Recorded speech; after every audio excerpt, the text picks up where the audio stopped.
एक और आम खबर है, PTI लॉन्ग मार्च, हुकूमत पर बौखलाहट सवार, शहर इक़्तिदार को आने वाले दाखिली रास्तों को बंद कर दिया गया। फैजाबाद इंटरचेंज को कंटेनर रखकर सील कर दिया गया।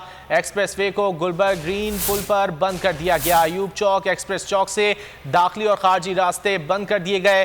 नादरा चौक और सरीना चौक से भी दाखिली और खारजी रास्ता बंद किया गया है। Ataturk Avenue Nazimuddin T cross से जियो चौक तक बंद। Nazimuddin road zoom petrol pump से अतातुर्क एवेन्यू तक बंद। जिना एवेन्यू चाइना चौक से एक्सप्रेस चौक तक बंद। रावलपिंडी से फैजाबाद की तरफ दोनों जानिब ट्रैफिक के लिए बंद है। तफसीलात जान लेते हैं नईम असगर से। नईम, तफसीलात से आगाह कीजिएगा। जी बिल्कुल, पीटीआई के लॉन्ग मार्च को मद्देनजर रखते हुए इस्लामाबाद के जो मुख्तलिफ दाखिली रास्ते हैं उनको बंद किया गया है।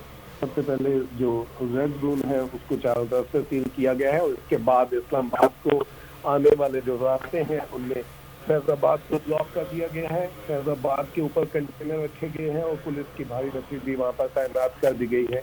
इसके अलावा एक्सप्रेस चौक, नादरा चौक और सरीना चौक भी बंद है।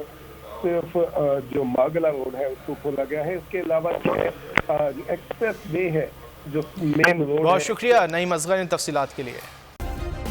सब्सक्राइब करें और बेल दबाएं ताकि कोई खबर रह न जाए।